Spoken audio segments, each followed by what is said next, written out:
Guys, welcome to my blogs. Gujarati ચેનલમાં આપનું સ્વાગત છે. હા, જ્ઞાનનું ગાઈસ લખતો હતો, સ્કૂલમાં તો જઈને આવ્યો.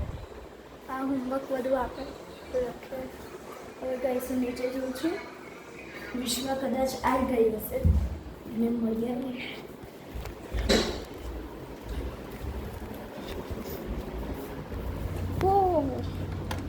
આવી જ ગઈ છે ગાઈસ. હાય ગાઈસ, તો હું આવી ગઈ છું સ્કૂલેથી.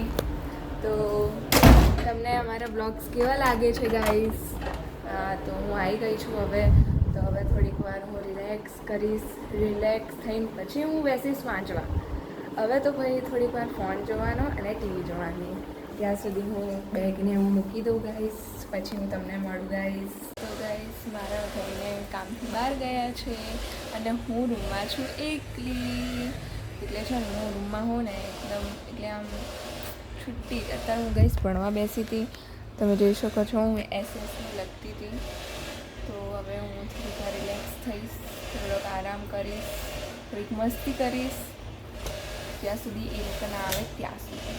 પછી એ લોકો આવશે ને એટલે તો આમ બેહી રહેવું પડશે. લખ ભણ કરવું પડશે આખો દિવસ. એટલે થોડીક વાર રિલેક્સ થઈ જવાનું ગાઈસ. અને અહીંયા બહાર એકલો ખરો તડકો નીકળ્યો છે ને, તમે જુઓ એટલો તડકો છે. બહાર જવા જેવું જ નહીં ગાઈસ. જો બહાર જઈશું ને બોડીને રાખ થઈ જઈશું. બહુ તડકો છે ગાઈસ. બહાર આપણે જઈએ તો બીમાર બી થઈ જઈશું. એટલે બહાર નહીં જવાનું, આપણે ઘરમાં જ રહેવાનું. ઓકે. માથું દુખાય છે ને સ્કૂલેથી આવીને, તો એટલે હું છે ને સ્કૂલેથી આવીને તો થોડીક વાર આરામ કર્યો. પછી આરામ કરીને મેં શાંતિથી લખવા બેસી હવે, કારણ કે બહુ અભી 5 વાગ્યા છે જસ્ટ. તો હું આવી છું 3 વાગ્યાની અને 5 વાગી ગયા છે. તો પછી મેં કીધું 2 કલાક આરામ કર્યો. હવે હું થોડીક વાર લખવા બેસું. તો હું લખવા બેસી હતી. પછી લખાઈ જાય પછી જ હું તમને મળું ગાઈસ. તો ગાઈસ, અત્યારે હું ભણીને ફ્રી થઈ ગઈ છું. જેમ કે મેં તમને કીધું હતું કે હું થોડીક વાર રેસ્ટ લઉં છું. હવે રેસ્ટ મારો લેવાઈ ગયો છે અને મેં લખી બી લીધું છે. તો હવે આપણે થોડીક વાર મસ્તી કરીશું. અને મારા ભાઈ બી આવી ગયા છે. તો એ હવે લખવા બેસ્યો છે. અને હું અત્યારે તમારી જોડે વાતો કરી રહી છું, બ્લોગ બનાવી રહી છું. તો આ તમે જુઓ ગાઈસ, મારો ભણેશ્રી ભાઈ. હાય. તો ગાઈઝ, એને ભણવા દઈએ આપણે. એને બહુ જ બિચારાનું વાંચવાનું હોય છે. એના મગજમાં એકલો લોડ હોય છે ને. હું તમને મારા ટેડી બિયરનું કલેક્શન બતાવું છું. તો ગાઈઝ, આ છે મારા ટેડી બિયર. અને સૌથી મોટું ટેડી બિયર છે આ પિંક. અને મારું સૌથી ફેવરેટ ટેડી બિયર છે. અને સૌથી ફર્સ્ટ ટેડી બિયર છે મારું આ મને મારા મામાએ ગિફ્ટમાં આપ્યું હતું જ્યારે હું મારી ફર્સ્ટ બર્થડે હતી ત્યારે. અને આ બંને જે ટેડી બિયર છે એ મને મારા મમ્મી પપ્પાએ ગિફ્ટમાં આપ્યા હતા મારી બર્થડે હતી ત્યારે. અને આ તો મારું બહુ સ્પેશિયલ ટેડી બિયર છે, કારણ કે એકવાર એક કિસ્સો બન્યો હતો કે હું અને મારી ફ્રેન્ડ બંને ત્યાં રમતા હતા અને હું એમાં આ ટેડી બિયર લઈને ગઈ હતી. તો કૂતરું આવ્યું અને હું આ ટેડી બિયરને ત્યાં મૂકીને જતી રહી. તો કૂતરું આ ટેડી બિયરને લઈને જતું રહ્યું હતું. હું એ દિવસ એટલું રોઈ હતી ને, પણ પછી મને મારું ટેડી બિયર મળી ગયું હતું એટલે હું ખુશી બી થઈ ગઈ હતી. અને આ રહ્યું મારું નાનકડું ટેડી બિયર. આ બી મારા બર્થડેમાં જ મળ્યું છે ગાઈઝ. અને અહીંયા લખેલું હશે, કદાચ નહીં દેખાતું હોય, હેપી બર્થડે એમ લખેલું જ છે. અમારું ફેવરેટ ટેડી બિયર છે ગાઈઝ, જોઈ શકો છો તમે. આટલા છે, એક છે બટ એક નીચે છે એટલે હું લેવા નહીં જતી. બાકી મારા છે 1 2 3 4 5 અને નીચે 2 પડ્યા છે શાયદ, એક મોટું ને એક નાનું. પણ નીચે લેવામાં બહુ કંટાળો આવે એટલે મારી જોડે છે 1 2 3 4 5 7 છે મારી જોડે ટેડી બિયર. પણ ગાઈઝ, હું મારા આ ટેડી બિયરથી બહુ જ ખુશ છું, કારણ કે આ મારું ફેવરેટ ટેડી બિયર છે. અને આ ટેડી બિયરથી બી આ મારું ફર્સ્ટ ટેડી બિયર છે. તો ગાઈઝ, હવે હું તમને મળું જ્યારે હું ગાર્ડનમાં જવાનો પ્લાન બન્યો છે ગાઈઝ. તો હવે હું તમને મળું ગાર્ડનમાં જઈને. ગાઈઝ, હવે અમે જઈ રહ્યા છીએ ગાર્ડનમાં. તો હવે ગાર્ડનમાં જઈએ અને મસ્ત બહારની હવા આપણે લઈશું. ગાર્ડનમાં હું કેટલા દિવસો પછી જઉં છું ગાઈઝ, તમને ખબર નહીં. દિવસો નહીં, જો કે મહિના બી આપણે કહી શકીએ છીએ. હું 2 મહિના પછી જઉં છું જ્યારે મારી બહેનને આવ્યા હતા ને મારા માસીની છોકરીઓ, ત્યારે અમે ગયા હતા. પછી તો હું ગઈ જ નહીં ત્યાંની. તો પછી વેકેશન પડ્યું એટલે વેકેશનમાં ઘરે ગયા.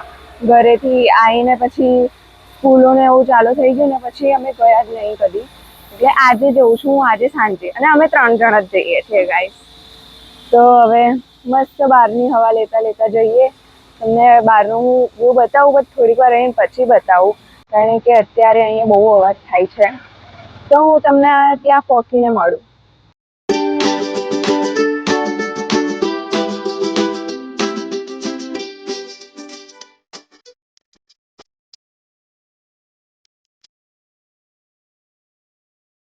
તો ગાઈઝ અમે આવી ગયા છે ગાર્ડનમાં, અને ગાર્ડનમાં બહુ મસ્ત ગ્રીનરી છે. હું તમને બતાવું.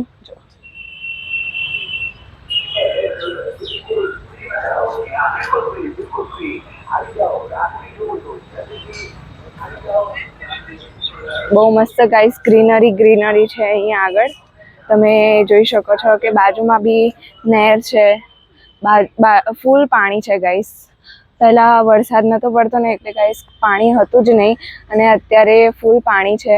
અને ગાઈઝ આ જો અમારો ભાઈ.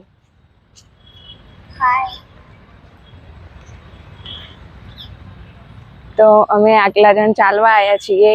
અમે કદી આવતા તો નહીં, પણ અત્યારે મન થયું એટલે આવી ગયા અમે. તો હવે આપણે એક બગીચાનો આંટો મારીશું, અને આંટો મારીને પછી જઈશું ઘરે. ત્યાં સુધી મોટો આંટો મારી દેવાનો છે ગાઈસ. બહુ જ મોટું ગાર્ડન છે.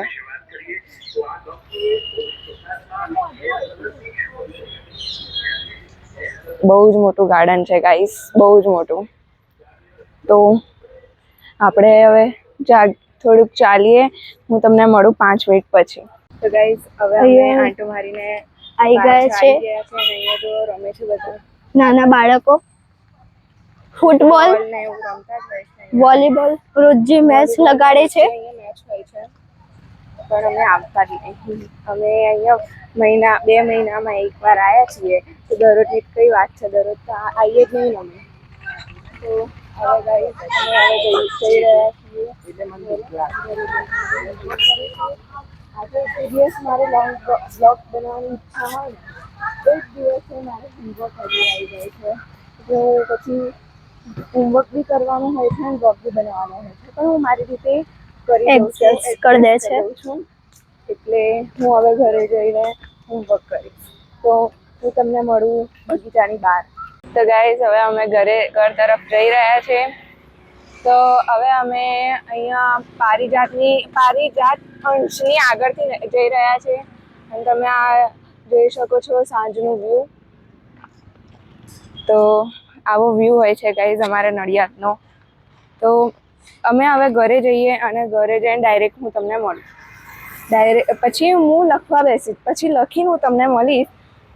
તો આટલા અવાજમાંથી મારથી નહીં બોલાય ગાઈઝ, તમે જુઓ. તો ગાઈઝ હવે અમે ઘરે આવી ગયા છે. ચાલતા ગયા હતા એટલે થોડો થાક લાગે છે.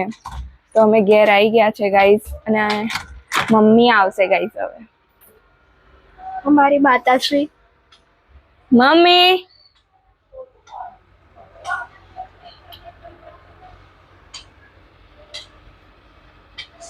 આઈ ગઈ ગાઈસ. મારી મમ્મી દેખાતી નહીં હોય. ગઈ હું મમ્મી. Hi guys. ગાઈસ હવે મમ્મીનું મોઢું દેખાયું હશે, કારણ કે ત્યારે લાઈટ નથી ચાલુ એટલે તમને નહીં દેખાયું. અને મારું મોઢું તો પરસેવા વાળું છે એટલે કાળું આવ્યું હશે ગાઈસ, પણ કઈ વાંધો નહીં. હવે હું તમને મળીશ રાત્રે ડિનર વખતે. કહે તો હું દીવા કરતે મળીશ તમને. અત્યારે હું લખવા જઉં છું, લખીને પછી હું તમને મળું. તો ગાઈસ હવે હું જઉં છું દીવા કરવા. દીવા કરીને પછી હું તમને મળું.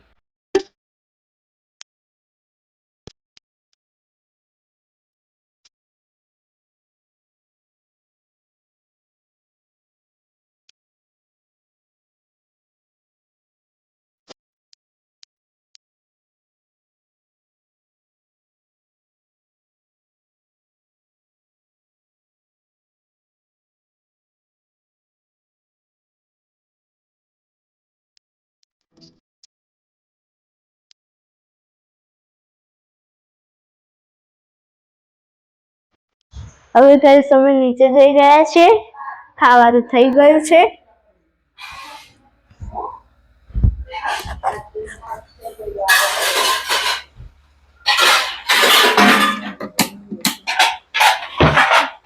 જો આજે શું બન્યું છે. પાવભાજી સાથે છે પરોઠા. તો ગાઈસ હું આ બ્લોગને એન્ડ કરું છું. તો તમને આ બ્લોગ પસંદ આવ્યો હોય તો લાઈક શેર અને સબસ્ક્રાઈબ કરવાનું ભૂલતા નહીં. હવે આપણે મળીશું નેક્સ્ટ બ્લોગમાં.